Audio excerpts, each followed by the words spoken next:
estão falando muito nisso, padre casar ou não casar. Então você acha que não deveria casar mesmo? Olha, eu posso Pra dizer assim, você, né? para mim, no meu caso, vamos supor que, né, assim, eu acho que a culpa não é do Papa, né, como você disse.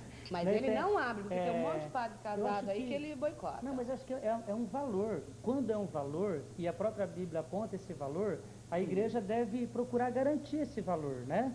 Mas Então, então, mas assim, como? porque os jovens que entram para o seminário, eles estão bem conscientes disso, então ninguém é obrigado a assumir isso.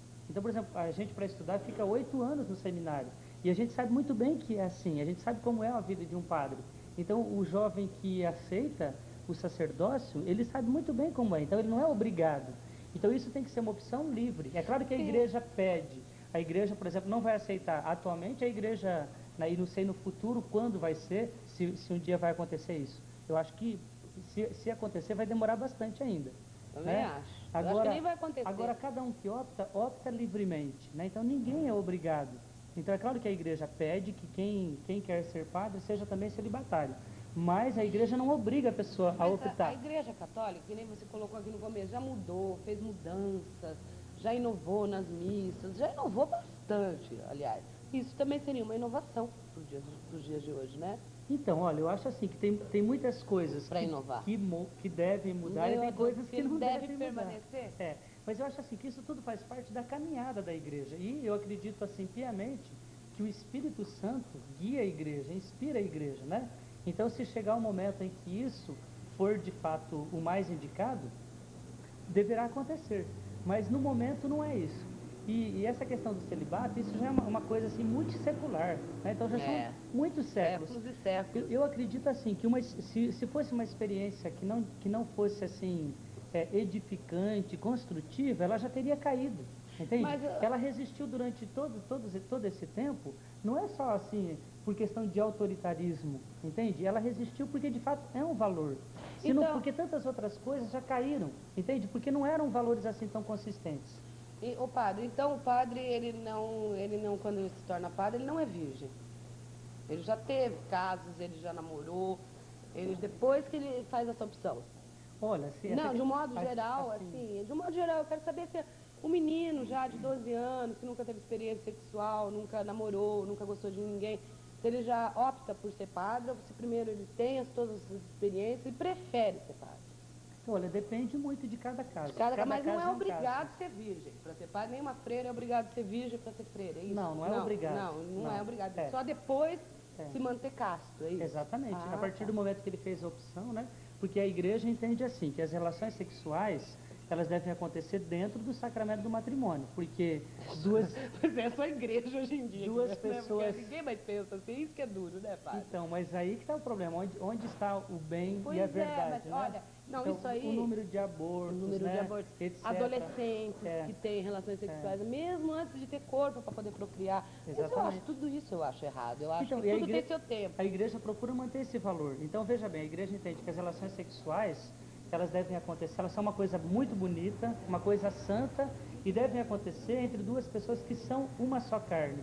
E as duas pessoas se tornam uma só carne pelo sacramento do matrimônio.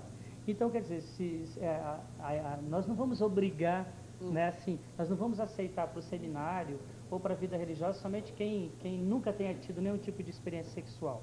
Então, quer dizer, seria bom que não tivesse tido, né, eu acho. Não Mas se a sei, pe- eu acho se a bom pessoa, ter tido e escolher. se a que- pessoa teve, ela não vai ser barrada, desde que ela queira fazer uma opção livre, né, pelo sacerdócio ou pela vida religiosa, ela não será Tem, barrada. assim, casos de padres viúvos ou de freiras que já foram casadas. ficaram Tem. viúvas, e Na aí se história da igreja dedicaram. nós temos vários casos. filhos, né? Temos pessoas assim, inclusive canonizadas, né? Que são colocadas como modelos de santidade para todos, né? Pessoas que ficaram viúvas, mulheres, né? Que ficaram viúvas, tinham os filhos tudo, e foram para o convento. Mas isso né? eu acho super legal, porque aí né? No caso também Já- de homens, né, nós temos casos. Por exemplo, eu estudei com um senhor que foi prefeito de uma cidade vizinha e depois ele ficou viúvo e foi para o seminário, inclusive estudou comigo, né? E hoje é padre, ele é padre em Umuarama. Legal, Né? isso é legal. Então, assim, um ou outro caso acontece disso, sim. Eu acho que é um tipo de abertura, né? Agora eu vou fazer uma pergunta para o senhor, que o rapaz fez aqui em off, sobre o domingo e o sábado. Por que que determinadas religiões guardam o sábado e determinadas religiões guardam o domingo. Afinal de contas, qual que é o sétimo dia mesmo? Olha, veja bem, essa questão do sábado e do domingo é uma questão assim que onde se dá muita prioridade para o que é secundário e onde você acaba levando a discussão, né, para aquilo que é secundário, esquecendo do que é essencial. Porque veja bem, no Antigo Testamento o dia a ser guardado é o dia do sábado, certo? É o dia do sábado. Os judeus guardavam o sábado. E por que eles guardavam o sábado, né? Na interpretação da criação como um processo, né, onde Deus vai criando tudo em vista do ser humano.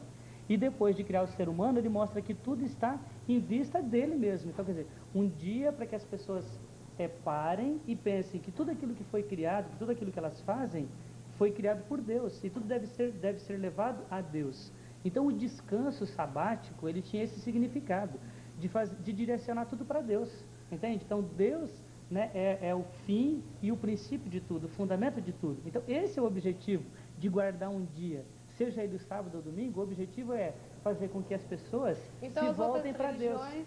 Seguem o Antigo Testamento. Então, as igrejas que guardam o sábado é porque elas seguem o Antigo Testamento, assim, observando um mandamento ao pé da letra. A Igreja Católica, ela guarda o domingo por causa do seguinte: o fundamento de guardar o domingo foi o seguinte: no começo, os primeiros cristãos também observavam o sábado, porque o cristianismo ficou muito ligado ao judaísmo, né? Mas como Jesus ressuscitou no primeiro dia da semana, e o acontecimento principal na vida de Jesus foi o domingo, foi a ressurreição, melhor dizendo, que a ressurreição aconteceu no domingo, então os primeiros cristãos, eles ainda que estavam meio ligados ao judaísmo, eles guardavam o sábado.